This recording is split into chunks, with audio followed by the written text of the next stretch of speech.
Hi, everyone. Thanks for joining today a new RevOps Talks. We are today with Liam Collins. Liam Collins, do you want to introduce yourself? Hey, Julian. Yeah, thanks for having me. Hey guys, so for those of you that don't know me, I'm head of performance at Instantly.ai. Instantly are a B2B sales intelligence platform that provide contact data so you can find leads, enrich and verify leads, and then conduct outbound operations to them through cold email. So yeah, cool. It's me. Nice to have you, Liam. And today we're going to talk about offline conversion and why offline conversion is important for B2B business. So, I mean, we all know that when you're running ads on the different platform, might be Google, LinkedIn, Meta, whatever, of course, you need to measure the performance of your ads. And I would say the out of the shelves tracking that you will be provided by those platforms is from submission or tracking on the website, a thank you page or something, which is like the first layer and the easy one to keep track of. This is interesting. It provides a first level of information, but at some point in the B2B environment can be quite restrictive because we've got longer sales cycles, we've got different segments we sell to. There is a lot of stuff happening offline with our sales team or within our backend that we want to be able to capture to optimize our investment and campaign performance, right? So some of the platforms has got some built-in offline conversion features that connect with CRM. They're not always as flexible as we would like. And this was exactly the case with Instantly, where actually, as you all know, Instantly has this self-service sign up that you can have, and in there you can do a lot of stuff and pay for features directly.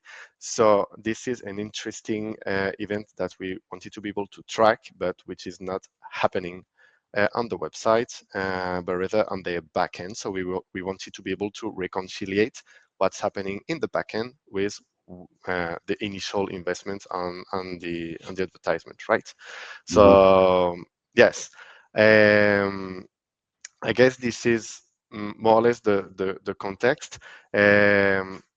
Why do you think, Liam, offline conversion really matters for B2B performance in general? Yeah, cool. I think I'll probably start with what happens if you don't have offline conversions. So if you don't have offline conversions, you've got standard pixel tracking set up right on the website. Then if somebody submits a form, in the platforms, you see a conversion and you see there's a signal that you optimize towards, but you're pretty much blind beyond that point. So you can't match up what happens on the sales side, right? If there's a meeting that gets booked or attended, if people are actually showing up, if that deal progresses, they become a sales qualified lead, if there's actual pipeline built off the back of it, and obviously even going further than that, like if there's a closed one account. So so not having that data means you lose sight of 90% of the customer journey. Um, and there's two downsides to that. One is it makes it really difficult to optimize. So you're not guessing, but ultimately, like where we were at was, I call it like an outcome based approach. We were kind of saying, this is our hypothesis. If we do this action, or we optimize for this channel or this particular audience, we were saying that this is the outcome we think we're going to drive. And it's not a bad way to sort of optimize at the beginning if that's all you've got, but really we wanted to have full tracking visibility of the entire journey. So that's why we want to implement offline conversions. I think an additional couple of points to make is, so Instantly's customer journey, because the PLG motion is you can have an individual that would sign up, but then you might have somebody else in the account that actually purchases. And so we wanted to be able to track those individual users as well, both at a contact level and at account level, and then feed that back to the platforms just so that we had more data to go off of. And then also, I think a final piece to consider is, you know, the good old days of being able to track everybody everywhere have kind of have gone now. Hmm. So with the cookie deprecation, in some instances you're losing sight of around 50% of your conversion. And so when somebody submits a form, you might not be able to track any of the activities that happen later on. And so with offline conversions, we try to fill as many of those blind spots as possible, because we can actually track the user ID from somebody who was converted, say, as a paying customer through Stripe, and then match that all the way back to that original form fill. So offline conversions for us really was just, how do we take as many of the unknowns out of our customer journey as possible? How do we get better signals so that we can optimize? And then how do we feed the platform with more reliable data so that we can actually make better budget decisions and better optimizations? Nice. Yes, indeed. And just to explain or build on what you've just said on how we did it, indeed. So the good thing is all those platforms got all their own tracking with generate IDs and things that will enable us to then attach the conversions back to the platform. So first step is always to capture those cookie properly, or those tracking properly, so that you don't lose track of it and pass that to the different systems. So in this case, what we did is make sure that we can store that into the backend of the tool, and then as the motion is, as you said, PLG, but also ABM or account based, what we try to also do is not only relate the action in the backend to the only the contact, but we try to say, okay, this contact sign up and generate this account, and then how this translated into a paying plan, right? And whenever the paying plan actually happened, which is in the payment platform they have completely also outside of the backend, we collected this information, worked with the tech team, the IT team of Instantly, to make sure we can get this information back. And in this case, we use the server-side GTM feature to receive those requests with all the information we needed on the type of conversion, the values of the conversions, and so on. And this way, we've been able to triage and route all the conversion back to their initial ad platforms through their conversion API, so the so known CAPIs of the different platforms, right? Yeah. So I mean, this is an interesting process in general to look for, because at the end you've got the whole journey tracked over, and you can have directly in the ad platforms what is the return on investment and what is the actual conversion, what it means for the business. It doesn't have to be also tied to only one conversion. If the user is paying for 1, 2, 3 plans, we will have all the different conversion attached to it, as far as it falls into the windows that the platform manage, right? Yeah, yeah, absolutely. I think the point you kind of touched on there is connecting the end of the journey. Previously, definitely, and it's so true for B2B. Most advertisers are just optimizing towards the form fill, whereas with the project, you guys basically mapped the dynamic revenue figure back to the platforms. And so instead of just optimizing towards what I call vanity metrics, the team are suddenly optimizing to real revenue, like real business outcomes. And it's great because the benefit was, obviously, it changes every conversation internally, right? You're no longer talking about leads, or you're no longer talking about channels, but you're talking about impact and how do Hmm. we scale, right? So that the entire process evolved.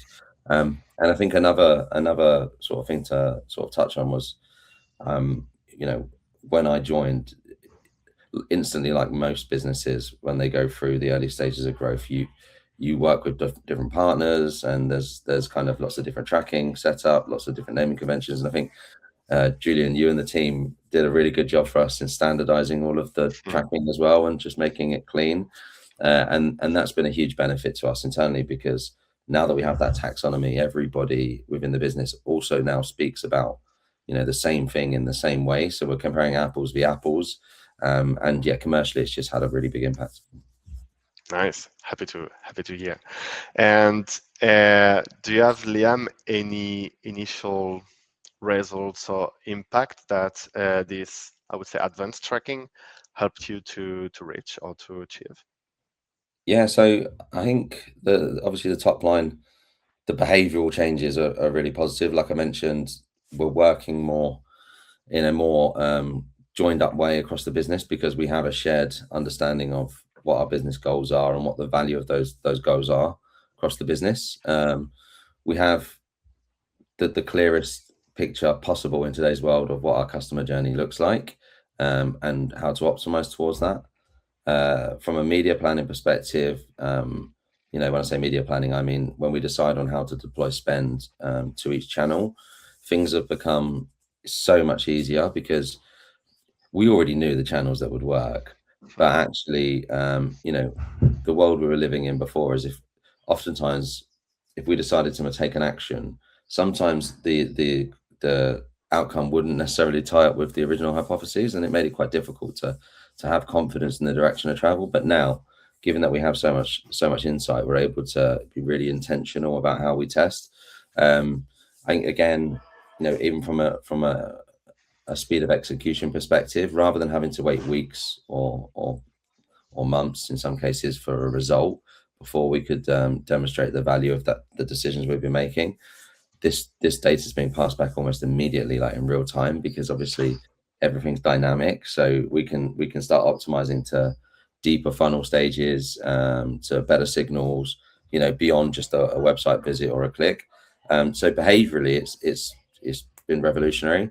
Um, from a commercial standpoint, we've got some pretty impressive numbers there too. So there were some channels which were previously underinvested because they didn't appear to be working. And by passing back all of the data available to us, I'll specifically call out, but LinkedIn in particular, it's an awareness channel. Oftentimes, you're not going to get all of the credit you deserve. So just implementing the offline tracking has been really insightful there.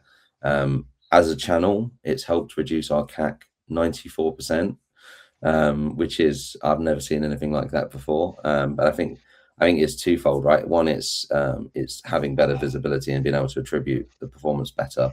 But on the other side to that, it's also then being able to optimize the spend better and gain better insight. So yeah, it's been incredible.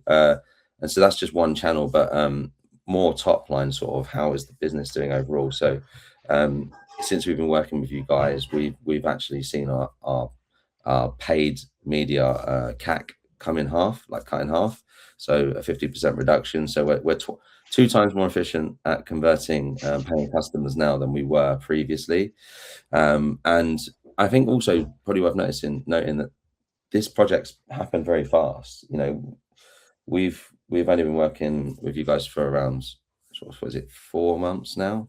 Is it 4 months? Is it 5 months? How I long is think we it? started in mid-November or something like that. So You yeah, know, maybe six yeah, months, but yeah, when we've got a lot of stuff done in a short space of time, and kind of the reason I'm sort of explaining the time horizon there is because the tracking stuff is the complicated bit, but for us to be seeing these kind of results in such a short space of time just validates that it's worth just investing in this kind of project.